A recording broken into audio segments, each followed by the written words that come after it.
Hello and very good morning to all my dear students. आपण पाहत आहे 12वीचं केमिस्ट्री, त्याच्यामध्ये युनिट नंबर 5 ज्याचं नाव आहे इलेक्ट्रोकेमिस्ट्री. आणि आजचा आपला टॉपिक आहे गॅल्व्हॅनिक और व्होल्टिक सेल. मित्रांनो, गॅल्व्हॅनिक अँड व्होल्टिक सेल हे दोनही जे नावं आहे, गॅल्व्हॅनिक म्हणा किंवा व्होल्टिक म्हणा, हे दोन शास्त्रज्ञांचे नाव आहे. एक होते लुइगी गॅल्व्हानी, दुसरी आहे ॲसिलँड्रो व्होल्टा. त्या दोघांच्या ऑनरवर यांना गॅल्व्हॅनिक और व्होल्टिक सेल म्हणतात. गॅल्व्हॅनिक म्हणू किंवा व्होल्टिक सेल म्हणू, कधी कधी गॅल्व्हॅनिकच नाव राहील तर कधी व्होल्टिकच राहील, पण दोन्ही एकच आहे. ऑर म्हटलं आहे का हे लक्षात घ्या. दोन प्रकारचे सेल आपण जनरली बोलतो, एक इलेक्ट्रोलायटिक सेल, दुसरा गॅल्व्हॅनिक और व्होल्टिक सेल. जसं की आपण पाहिलं, गॅल्व्हॅनिक सेल मध्ये ॲनोड हा निगेटिव्ह आहे आणि इलेक्ट्रोलायटिक सेलमध्ये ॲनोड हा पॉझिटिव्ह असतो. इलेक्ट्रोलायटिक सेलमध्ये इलेक्ट्रोलिसिस होते, ते प्रोसेस नॉन स्पॉन्टेनियस आहे. विशेषतः या सेलला वर्किंग करण्यासाठी एक्सटर्नल इलेक्ट्रिक करंट द्यावा लागतो, एक्सटर्नल इन्फ्लुएन्स द्यावा लागतो एनर्जीचा, तेव्हा ती होते. इलेक्ट्रोलिसिस जेव्हा एखाद्या सोल्युशनचं करायचं असेल तेव्हा इलेक्ट्रोलायटिक सेल लावावा लागतो. पण गॅल्व्हॅनिक और व्होल्टिक सेल स्वतः तुम्हाला इलेक्ट्रिसिटी देऊन राहिला. या सेलमध्ये मेनली केमिकल एनर्जीचं कन्व्हर्शन इलेक्ट्रिकल एनर्जी मध्ये होते. पण गॅल्व्हॅनिक सेल हा व्होल्टिक सेलचा पूर्ण डिफरंट आहे. आपण काय पाहिलं होतं, व्होल्टिक सेल म्हणूनच गॅल्व्हॅनिक सेल, याच्याबद्दल आज माहिती घेऊच. पण इलेक्ट्रोलायटिक सेल असा सेल जो नॉन स्पॉन्टेनियस आहे, एक ज्याच्यामध्ये ॲनोड पॉझिटिव्ह आहे, दोन, तिसरी गोष्ट इलेक्ट्रिकल इन्फ्लुएन्स देऊन त्याला स्वतः करंट देऊन त्याला बॅटरी अटॅच करून इलेक्ट्रोलिसिस करून घ्यावं लागते, आणि चौथं असं electrical energy converted to chemical energy. But in galvanic or voltaic cell the case is totally different. Here this cell is spontaneous, सहजतेनं करता येतो, सहजतेने एनर्जी देतो. दुसरी गोष्ट ॲनोड निगेटिव्ह येतो याच्यात. तिसरी गोष्ट याला कोणत्या इलेक्ट्रिसिटीची गरज नाही, हा शिवाय स्वतःच इलेक्ट्रिसिटी देतो. आणि चौथी गोष्ट केमिकल एनर्जीचं कन्व्हर्शन इलेक्ट्रिकल एनर्जीमध्ये होते, म्हणून तुम्हाला इलेक्ट्रिसिटी मिळते. ठीक आहे, आता पाहू आपण आता गॅल्व्हॅनिक और व्होल्टिक सेल काय सेल मध्ये. बघा, असं म्हटलं जातं एक कंटेनर आहे, ओके, कंटेनर, त्याच्यामध्ये एक रॉड डिप केला जाते. आता हा मेटलचा राहू शकतो किंवा कार्बन म्हणजे ग्राफाइटचा राहू शकतो. आणि दुसरा सुद्धा एक तुम्ही बिकर घ्या किंवा कंटेनर घ्या, मोठं बिकर असं सेलसाठी स्पेसिफिक मिळते. त्याच्यामध्ये रॉड आहे, ग्लास रॉड म्हणतो, मेटलचा एक रॉड राहतो. मेटलचा म्हणा किंवा कार्बन ग्राफाइटचा म्हणा. सपोज आता हा आपण एक मेटलचा रॉड घेतलाय सपोज, आणि याच्यामध्ये याच्या सॉल्ट सोल्युशन मध्ये डिप केलेला आहे. कारण पहिलीच केस काय, पहिलंच वाक्य काय, मेटल इलेक्ट्रो डीप म्हणजे बुडणे in its own salt solution. ठीक आहे, बघा. आणि हा जो एक मेटल इलेक्ट्रोड आहे, आपण त्याला नावानंतर देऊ, एक्झाम्पल मी नंतर घेतो. पहिले सिंपल जनरल रिप्रेझेंटेशन त्याचं पाहू, रिप्रेझेंटेशन पाहू, आणि त्याचं जो सेल आहे वर्किंग आहे म्हणा किंवा त्याचं कन्स्ट्रक्शन आहे ते पाहून घेऊ. आता हा याला कनेक्ट आहे. आपण इथं सपोज समजून घेऊ एखादी मीटर लावलं, हे म्हणा व्होल्ट मीटर म्हणा, काय म्हणा व्होल्ट मीटर म्हणा, व्होल्टेज मोजण्यासाठी. ठीक आहे, आता याच्यामध्ये एक सॉल्ट ब्रिज नावाची गोष्ट इंटरेस्ट आहे. हे सॉल्ट ब्रिज काय मी तुम्हाला थोड्या वेळानं सांगतो, पहिले समजून घ्या. सपोज हा जो आता ॲनोड ऍक्ट होऊन राहिला आणि हा ऍक्ट होऊन राहिला कॅथोड. आता तुम्हाला जसं इलेक्ट्रोलायटिक सेल मध्ये पाहिलं का ॲनोड पॉझिटिव्ह आहे, तर हा ॲनोड या साईडनं या सेलमध्ये ॲनोड निगेटिव्ह असते. हा एक मेन डिफरन्स आहे. आणि कॅथोड काय असते, पॉझिटिव्ह असते. नो डाऊट ॲनोड ऑलवेज काय होते, ऑक्सिडेशन. ऑक्सिडेशन म्हणजे काय, लॉस ऑफ इलेक्ट्रॉन. आणि कॅथोड ऑलवेज काय होते, रिडक्शन. रिडक्शन म्हणजे काय, gain of electron. Loss of electrons या हाफ हाफ सेलवर आणि गेन 1 इलेक्ट्रॉनचं या हाफ सेलवर. दिस इज व्ही. व्होल्टमीटर सुद्धा गॅल्व्हॅनोमीटर लावू शकतो, व्होल्टमीटर लावू. आता आपण एक्झाम्पल घेऊ डॅनियल सेल. डॅनियल सेल कसा बनलाय? झिंक म्हणजे हा जो झिंकचा रॉड आहे तो ऍक्ट होतो एनोड, आणि हा जो Cu म्हणजे कॉपरचा रॉड आहे हा ऍक्ट होतो कॅथोड. म्हणजे एक झिंकचा रॉड आणि एक कॅथोडचा म्हणजे कॉपरचा रॉड. या झिंकचा रॉड डिप केलाय आपण ZnSO4 च्या सोल्युशन मध्ये. सपोज 1 मोलरचं सोल्युशन कॉन्सन्ट्रेशन बनवलं आपण, आणि हा जो Cu रॉड डिप केलाय आपण CuSO4 च्या सोल्युशन मध्ये, याचं सुद्धा मोलर कॉन्सन्ट्रेशन 1 मोलर आहे. रिमेंबर दोन्ही साइडचे मोलर कॉन्सन्ट्रेशन 1 मोलरच ठेवायचं. झिंकचा रॉड आहे तर ZnSO4 च्या सोल्युशन मध्ये, आणि Cu चा रॉड असेल तर CuSO4 च्या सोल्युशन मध्ये डिप करायचा. त्याच्या तोच रॉड त्याच्या सॉल्ट सोल्युशन मध्ये डिप करायचा. हा झाला सॉल्ट ब्लीच. ओके, नाउ काय होईल या रॉडवरचा? हा रॉड कशाने बनलाय रे? झिंक. झिंकचं ऑक्सिडेशन होईल. मग कसं होईल? नाव झिंक ॲज अ सॉलिड होता, त्याचं ऑक्सिडेशन काय झालं? Zn as a 2 positive plus twice electron. हा एक काय होते? झिंक हा रॉडवरचा झिंक Zn पासून 2 प्लस बनून राहील, आणि 2 जे इलेक्ट्रॉन्स आहे हे रॉडवर राहील. ह्या रॉड थ्रू इलेक्ट्रॉन्स या वेन असेल. म्हणजे झिंक रॉडवरचा झिंक 2 प्लस म्हणून सोल्युशन मध्ये जाईल. जे 2 प्लस बनलं म्हणजे 2 इलेक्ट्रॉन सोडले त्यांना, हे 2 इलेक्ट्रॉन एनोड वरून कॅथोड कडे जाईल. म्हणून एनोड वर काय होते? ऑक्सिडेशन. आणि Cu काय? आता हे 2 इलेक्ट्रॉन इथं आले या सोल्युशन मध्ये. CuSO4 आहे म्हणजे काय म्हणतो? Cu2 positive असणच.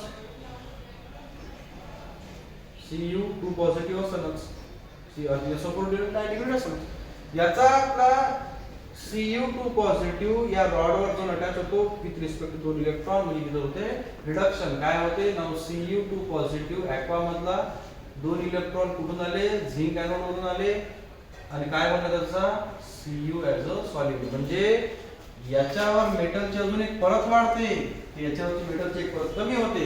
In and last याचं वजन कमी होते आणि याचं वजन वाढते. कोण ऑक्सिडेशन झालं या साईडने, रिडक्शन झालं या साईडने, इलेक्ट्रॉन या साईडने या साईडने जातात. आता हे सर्किट कंप्लीट तेव्हाच होते जेव्हा तुम्ही त्याला सॉल्ट ब्रिज लावता. आता सॉल्ट ब्रिज म्हणजे काय? सॉल्ट ब्रिज म्हणजे असा ट्यूब असतो. ट्यूब म्हणजे असा काचेचा एक रॉड घेतात, हॉलो ट्यूब, त्याच्यामध्ये एकदम पोकळ असताना त्याला हॉलो म्हणतात. त्याला या वेळेला गरम करून असं बेंड करतात. याच्यामध्ये एक तर सॅच्युरेटेड KCl सोल्युशन टाकतात. KCl नसेल तर अमोनियम नायट्रेट चालते, पण KCl टाकतो आपण. प्लस 5% अगार. अगारचं जेल तयार होते. यासाठी काय वाटते? अगार का ते सोल्युशन असं सॉलिडिफाईड झालं पाहिजे. त्या दोघं सोल्युशन मिळून टाकतात. आता याच्यामध्ये गरम करतात एकदम सॅच्युरेटेड सोल्युशनला, म्हणजे हॉट कंडिशन मध्ये सॅच्युरेटेड सोल्युशन बनते. आणि त्याच्यामध्ये 5% अगार सुद्धा टाकतात. अगार सॉलिडिफाईड प्रोसेस सॉलिड होण्यासाठी बनवतात त्याला. आणि याच्यामध्ये असं पोअर करतात. पोअर केल्यानंतर इथपर्यंत भरतात, आणि इकडे कॉटन मशीन म्हणजे कापूस असं लावून देतो ग्लास होता, आणि त्याला ही याच्यात ठेवून देतात. हे नसेल तर डोळ्यामध्ये म्हटलं त्यांनी हे सुद्धा म्हटलं आहे की चांगल्या क्वालिटीचा फिल्टर पेपरचा तुम्ही जर सॅच्युरेटेड सोल्युशन KCl मध्ये जर डिप करून ठेवलं आणि दोन्ही साईडने असं ठेवलं तरी त्याला सॉल्ट ब्रिज म्हणून ऍक्ट करता येते. आता सॉल्ट ब्रिजचं काय फंक्शन आहे? It prevent the electrical contact between two solutions. काय होईल रे? समजा हा जर सॉल्ट ब्रिज लावून येतं, हा याला कनेक्ट होणार नाही, इलेक्ट्रॉन ट्रान्सफर होणार नाही, म्हणजे सर्किट कंप्लीट होणार नाही. सर्किट कंप्लीट होणार नाही तर तुम्हाला व्होल्ट भेटणार नाही, म्हणजे इलेक्ट्रिसिटी भेटणार नाही. हे सॉल्ट ब्रिज काय करते? इलेक्ट्रिकल कनेक्शन दोन्ही सोल्युशन काय करते? मिळवून ठेवते. ब्रिज आहे ना तो, दोन गोष्टीला, समजा हा रोड आहे तिथे आपण ब्रिज करतो. का बरं? 2 रोडला जोडण्याचं काम करते ब्रिज. दुसरं, it prevent the mixing of 2 solution. याचा अर्थ असा नाही आहे की ह्या ZnSO4 सोल्युशन CuSO4 चालू जाईल, बिलकुल नाही. ना CuSO4 सोल्युशन ZnSO4 मध्ये जाईल, नाही. हा फक्त चार्ज ट्रान्सफरसाठी, आयन ट्रान्सफरसाठी असतो. तिसरं, इट मेंटेन इलेक्ट्रिकल न्यूट्रॅलिटी. काय होते? आयन ट्रान्सफर करून इलेक्ट्रिकल न्यूट्रॅलिटी मेंटेन केली जाते. आता समजा ह्या ZnSO4 सोल्युशन मध्ये झिंक 2 प्लस जास्त वाढलं, त्याच्यातले Cl सिंगल निगेटिव्ह या ZnSO4 सुद्धा काय करायला लागते? न्यूट्रल करण्यासाठी राहील. इकडे CuSO4 कमी होते तर इकडे K पॉझिटिव्ह जाईल. म्हणजे आयन्स ट्रान्सफर करतात ते इलेक्ट्रिकल कनेक्शन ठेवतात त्याच्यातले कोणतेही दोन एक मार्काला विचारतात, ते लक्षात ठेवायचं. This is the working with respect to galvanic voltaic cell. हा एक्झाम्पल घेतला आपण डॅनियल सेलचं जे मध्ये आपण दिले होते ट्रायलिस्टमध्ये. हे सिंपल वेने त्याचं वर्किंग आहे. झिंकचं ऑक्सिडेशन होते, कॉपरचं रिडक्शन होते. आता हा जर सेल तुम्ही पाहिला, आता मी इथं हे खोडून थोडं तुम्हाला सेल रिॲक्शन लिहून दाखवतो बघा कसं आहे.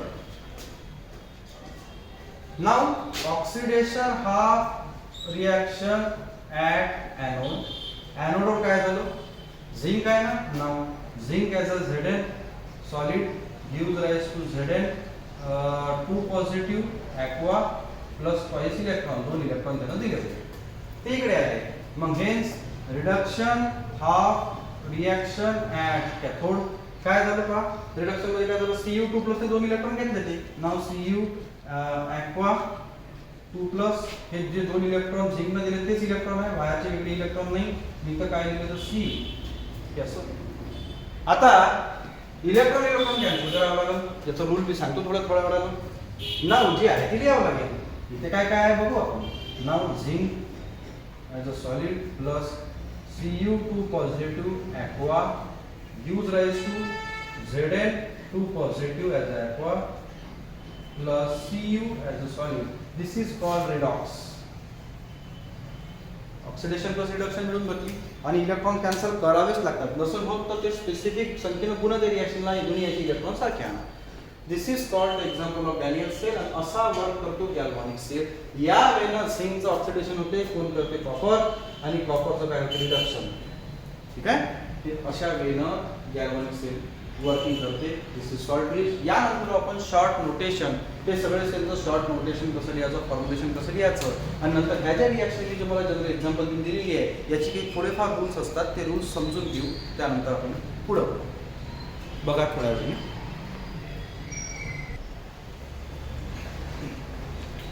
आता फॉर फॉर्म्युलेशन और short notation of galvanic cell. Galvanic सेललाच व्हॉल्टिक सेल म्हटलं तरी चालेल, ते दोन्ही एकच आहे. रिमेंबर, गॅल्व्हॅनिक सेल असा सेल जो आपल्याला स्वतः एनर्जी देतो, ना की त्याला स्वतः एनर्जी द्यावं लागेल.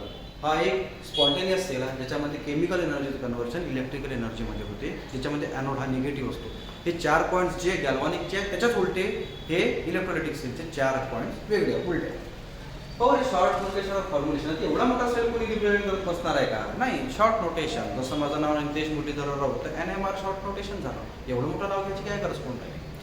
हेच इथं सुद्धा आपण शॉर्ट नोटेशन घेऊ. बघा, जसं शॉर्ट नोटेशनसाठी त्यांनी काही रूल्स दिलेले आहेत. ते रूल्स कोणते आहे, मी रूल्स ते एक्झाम्पल घेता घेता शिकवतो, जेणेकरून तुमच्या लवकर लक्षात सिंपल वेने लक्षात येईल. त्यांनी काय म्हटलं आहे, जर आता ॲनोड एक साईड राहतो, कॅथोड एक साईड राहतो, नाही का. ॲनोडला लेफ्ट साईडला लिहा. आता हा बोर्ड आहे, हा बोर्डचा लेफ्ट साईड झाला, हाही तुमचा लेफ्ट हँड झाला. आणि कॅथोड असेल तर राईट साईडला लिहा. सगळ्यात पहिले सॉलिड इलेक्ट्रोड्स लिहा, त्यानंतर ॲक्वियस सोल्युशन लिहा, त्यांचं मोलर कॉन्सन्ट्रेशन द्या. सिंगल लाईन, डबल लाईन कशाला रिप्रेझेंट करतात हे सांगा. डबल लाईन जर असेल तर तिथं सॉल्ट ब्रिज आहे. सिंगल लाईन जर असेल तर solid to liquid phase change झाला, किंवा गॅस असेल तर फेज चेंज झाला. जर तुमच्या सेल नोटेशनमध्ये सेलमध्ये एक जर एखादा रेफरन्स इलेक्ट्रोड असेल तर तो समजा सपोज हायड्रोजन इलेक्ट्रोड असेल तर हायड्रोजन गॅस आहे, त्याचा गॅस तिथं प्रेशर मेंटेन करा, हायड्रोजन आयनचं कॉन्सन्ट्रेशन मेंटेन करा. हे सगळं दिलेलं आहे. सपोज मी एक्झाम्पल घेतो. एक्झाम्पल यामध्ये ॲनोड सपोज झिंक आणि कॅथोड म्हणजे Cu, हेन्स ZnSO4 आणि इकडे CuSO4. जसं मागाशी आपण डॅनियल सेल पाहिला तसंच एक्झाम्पल आहे. सेल नोटेशन कसं लिहायचं, ॲनोड कुठून लिहायचं चालू करायचं म्हणतात तर ॲनोड लिहायचं त्याच्या लेफ्ट साईडला. हां, सगळ्यात पहिले solid. Now zinc as a S for solid.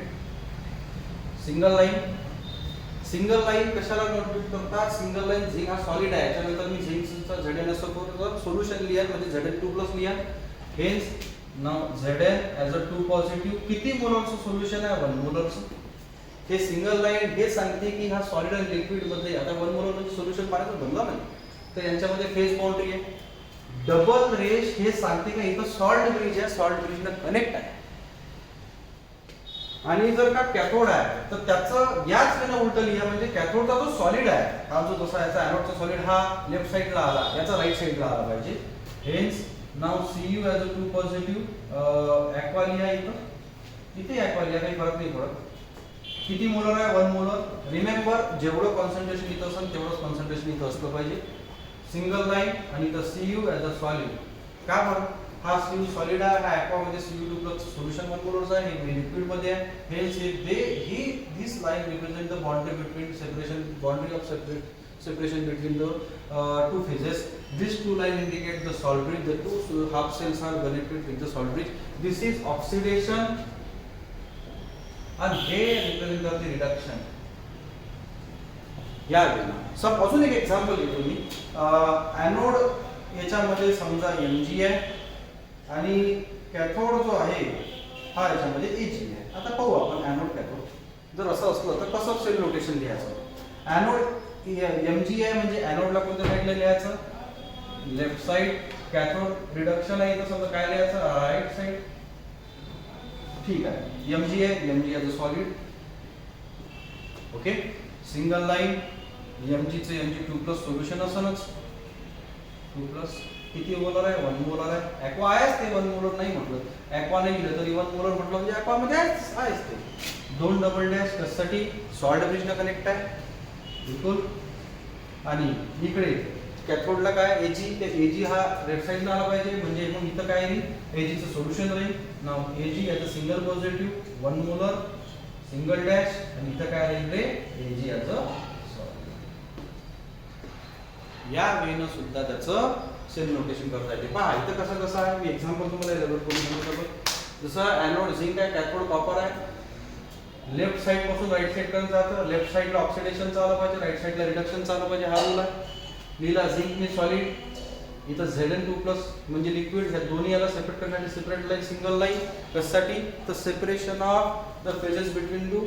Double dash कशासाठी? सॉल्ट ब्रिज आहे म्हणून. आणि नंतर Cu2 प्लस आणि डबल मग राईटला Cu सॉलिड आला पाहिजे, त्यामुळे अशा वेळेला लिहिला. Hence this represent the oxidation, this represent the reduction. Oxidation reduction जर दोघी केलं तर रिडॉक्स रिॲक्शन म्हणजे कंप्लीट सेल रिॲक्शन होते. Mg बाबतीत तसंच. Mg हा सॉलिड रॉड. Mg ला कशा कोणत्या साईडला आला पाहिजे? लेफ्ट. त्यामुळे Mg पासून चालू करायचं, Cu पर्यंत Ag पर्यंत संपवायचं. Mg सॉलिड सेपरेशन बाउंड्री कशाची? फेज मधली. Mg2 plus 1 molar double dash. इथं काय? सॉल्ट ब्रिज आहे. Ag सिंगल पॉझिटिव्ह 1 मोलर आणि सिंगल डॅश Ag सॉलिड. म्हणजे लास्ट क्लासला आलं पाहिजे कोणचे? तर तिथे आलं पाहिजे तुमचे मेटल इलेक्ट्रोड्स आणि नंतर सोल्युशन. पण सपोज जर का आता याच्या जागी, आता आपण एक काम करू, याच्या जागी आपण आता second example SHE standard hydrogen electrode घेऊ आपण. सपोज जर मला माहित नाही सध्या कोणतं काय आहे तर स्टँडर्ड हायड्रोजन इलेक्ट्रोडचं नोटेशन कसं असते माहिती आहे का? याच्यामध्ये H प्लसचं असते ions 1 molar suppose. Single phase H2 हा काय आहे? गॅस. आता गॅस आहे त्याचा गॅसचं प्रेशर राहील वर ATM आणि हा काय आहे रे? गॅस आहे. गॅस पहिली लिहिलं तरी चालते. आणि इथं काय? प्लॅटिनम जो सॉलिड आहे. प्लॅटिनमची फक्त वायर असते. मग याचं नोटेशन कसं? नाव बघा Mg as a solid, Mg as a 2 positive. इथं लिहायचं 1 मोलर आहे का? Salt bridge. हां आता हे जसं तसं. नाव ट्वाइस H पॉझिटिव्ह. सरळ आहे ना, ते ट्वाइस लिहा, काय फरक नाही पडत, 2 पॉझिटिव्ह पाहिजेच त्याला. हां ठीक आहे. हा राहील 1 molar single dash H2. H2 हा काय? गॅस आहे. किती ॲटमॉस्फेरिक वर? 1 ॲटमॉस्फेरिक प्रेशर वर ATM सिंगल डॅश आणि इथं काय लिहायचं? PT platinum as a solid. अशा वेळेनं सुद्धा त्याचं नोटेशन आलं पाहिजे, शॉर्ट फॉर्मेशन आलं पाहिजे. गॅस असेल तर गॅसचं प्रेशर वगैरे मेंटेन करता आलं पाहिजे. असे त्याचे रूल्स अँड रेग्युलेशन्स आहेत. ठीक आहे. यानंतर आपण रूल्स पाहू इलेक्ट्रॉनिक रिॲक्शन्स लिहिण्याची कशी आणि नेट सेल रिॲक्शन कशी करायची तशी. ठीक आहे. त्यानंतर आपण रिॲक्शनचे एक्झाम्पल.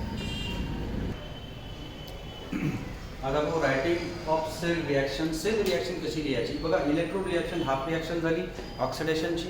दुसरं इलेक्ट्रोड रिॲक्शन रिडक्शनची हाफ रिॲक्शन झाली. हाफ आणि हाफ होते फुल, त्यामुळे म्हणजे पूर्ण सेल नेट सेल रिॲक्शन लिहिते. त्यामुळे आपण पाहू सेल रिॲक्शन लिहिण्याचे काही तौर तरीके असतात, रूल्स असतात. सपोज आपण जर का ॲनोड वर का इकडे झिंक घेतला आहे, कॅथोड वर का आपण इकडे कॉपर घेतला आहे म्हणजे Cu, तर आताचं पहिले सेल रोटेशन कसं राहील नाव हे तर सरळ आहे. ॲनोडचं काय होतं रे ऑक्सिडेशन, म्हणजे ॲनोड ऑक्सिडेशन होते कशाचं झिंकचं, आणि कॅथोडवर काय होते रिडक्शन कशाचं होते Cuचं. ऑक्सिडेशन म्हणजे लॉस ऑफ इलेक्ट्रॉन, रिडक्शन म्हणजे गेन ऑफ इलेक्ट्रॉन. याचं सेल नोटेशन शॉर्ट मध्ये कसं राहील, जसं मग सांगितलं zinc as a solid single dash, Zn as a 2 positive with a 1 molar, double dash with a Cu as a 2 positive with a 1 molar, single dash and Cu as a chiral solid. म्हणजे झिंकचं oxidation 2+ आणि कॉपरचं 2+चं Cu. हे बघा या वेळेला reaction इथून इकडे गेली पाहिजे, इथून अशी गेली पाहिजे. ठीक आहे सरळ ऑक्सिडेशन असं लिहू, oxidation half reaction at anode. तुम्ही एवढं शॉर्ट नाही लिहायचं, मी काय सर आहे त्यामुळे मी लिहा. ठीक आहे आता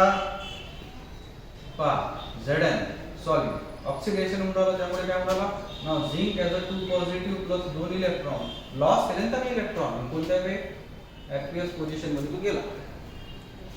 ना तेच 2 electron reduction half reaction at cathode.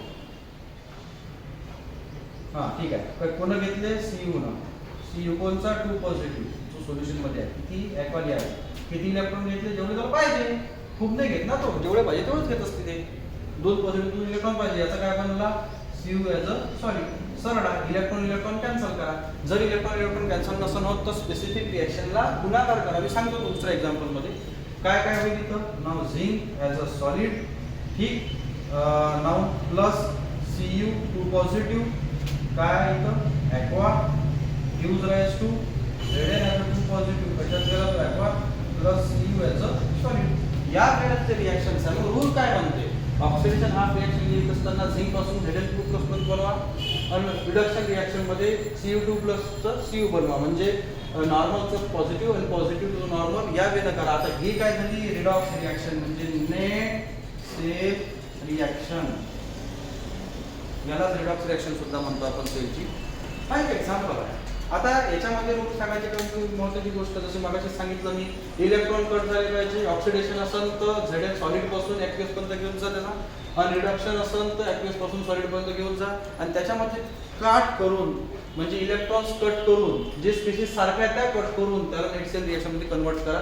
जसं अजून एक एक्झाम्पल जर पाहिजे असेल तुम्हाला तर जसं ॲनोड जर निकेल आहे आणि कॅथोड जर का सपोज ॲल्युमिनियम आहे, तर हा इथं काय होणार आहे ऑक्सिडेशन आणि इथं काय होणार आहे रिडक्शन. बघा आपण आजच्या आजच किती 2, 4 ते 5 एक्झाम्पल घेतलेच आहे. ऑक्सिडेशन होईल कशावर ॲनोडवर, कोणाचं होईल निकेलचं. इथं काय होईल रिडक्शन कशावर कॅथोड, कोणाचं होईल ॲल्युमिनियमचं. बघा नेट सेल रिॲक्शन कशी आपण केली लिहू, ऑक्सिडेशन ॲनोड आहे त्यामुळे सॉलिड पासून लिहू Ni as a solid single dash phase मधलं दोघांचा फरक दर्शवत होतो. Ni ॲज अ 2 पॉझिटिव्ह, ठीक आहे. इथं आपण लिहू 1 मोलर म्हणजे सोल्युशन मोलर नॉर्मल जे असेल ते पाण्यातच बनेल ना. डबल डॅश कशासाठी सॉल्वेजसाठी, इकडे काय ॲल्युमिनियम Al किती प्लस मध्ये असते 3+ मध्ये, किती मोलरचं सोल्युशन आहे 1 मोलरचं. इथं काय लिहिलं आपण Al ॲज सॉलिड. ठीक आहे. आता रिॲक्शन्स कशा लिहायच्या बघा, पहिले तर Ni पासून Ni2+ बनवा, नंतर मग तेच इलेक्ट्रॉन Al3+ चं Al बनवा बस, आणि इलेक्ट्रॉन कट करा. हेच रूल आहे, बाकी काही नाही. जसं पहा now oxidation half reaction at anode, ठीक आहे. Ni काय सॉलिड आहे यूज राईज टू Niचं काय बनवायचं आहे 2 पॉझिटिव्ह, ठीक आहे. इथं काय लिहायचं ॲक्वा प्लस किती इलेक्ट्रॉन निघालेले बाहेर, 2 इलेक्ट्रॉन निघाले, ठीक आहे. नाउ इथं राहील reduction half reaction at cathode. पहा आता Al बस हेच आहे, याचं हे बनवा नंतर याचं हे बनवा. सरळ सरळ सिंपल एवढा वेळच करायचं, असं लक्षात ठेवायचं. नाव ॲल्युमिनियम किती प्लस मध्ये आहे बेटा 3+ मध्ये, इथं काय लिहायचं ॲक्वा प्लस. आता सरळ आहे. आता ॲल्युमिनियम ला किती इलेक्ट्रॉन लागल रे 3 इलेक्ट्रॉन लागल. आपण समजा 3 इलेक्ट्रॉन इथे टाकलं, ठीक आहे. यूज राईज टू किती ॲल्युमिनियम सॉलिड. पण आता इलेक्ट्रॉनचं तडजोड करणं आहे. रिमेंबर हे की वेगळे इलेक्ट्रॉन आणल्यावरून टाकू आणि हे की वेगळे बाहेर चालले गेले नाही, हेच इलेक्ट्रॉन इकडे मिळतात. मग याचं स्टॅच्यूमेट्री आता करावं लागेल. कसं पहा, आता इलेक्ट्रॉन कट करायचे तर आहेच आहे, मग आता कसं करावं लागेल, याला 2 बरं 2 2 4 3 दुनी 6 म्हणजे इथं 4 6 होईल. कट होते काय नाही, पूर्ण गेला पाहिजे, 0 आन्सर आला पाहिजे भागलेलं. सपोज आपण जर याला 3 न गुणलं याला 3 न गुणलं तर 3 दुनी 6 3 त्रिक 9 नाही जमत. मग आता काय करायला लागेल, याला 3 न गुणावं लागेल, याला 2 न गुणावं लागेल. समजा जर आपण 3 न गुणलं तर 28 निघेल आणि 3 दुनी किती होईल मित्र हो, तर 6 येईल. याला 2 न गुणलं तर काय होईल, इथे 3 दुनी किती मित्र हो 6, इथं किती 2. सरळ आहे. मग आता गेला हे जे आहे ते लिहा. नाव thrice Ni as a solid plus twice Al as a 3 plus aqua gives rise to Ni किती आहे 2 aqua 3 लिहायचे जसं आहे तसं प्लस aqua म्हणजे किती आहे 2 प्लस आणि इथं किती आहे twice aluminum as a solid. This is coordinated reaction. अशा वेळी इलेक्ट्रॉन्स कट करावं लागेल तुम्हाला, सारख्या फेजन तरी कट करावं लागेल. अशा वेनच त्याचे रिएक्शन्स लिहिता हे लक्षात. ओके, नाव अशा वेनं आपण आज रायटिंग सेल रिएक्शन्स पाहिला आणि थोडा मोठा क्वेश्चन चांगल्या वेमध्ये सॉल्व्ह करून पाहिला आणि समजून घेतला. ठीक आहे, तर आजच्या व्हिडिओ एवढंच आहे. जर काही क्वेश्चन असेल तर प्लीज मला विचारा. मी तुमच्या नेहमी प्रश्नाचे आन्सर देण्याचा प्रयत्न करतच असतो आणि देत सुद्धा असतो. आणि रोजचा व्हिडिओ पहा आणि आपल्या मित्रांना शेअर करा. धन्यवाद.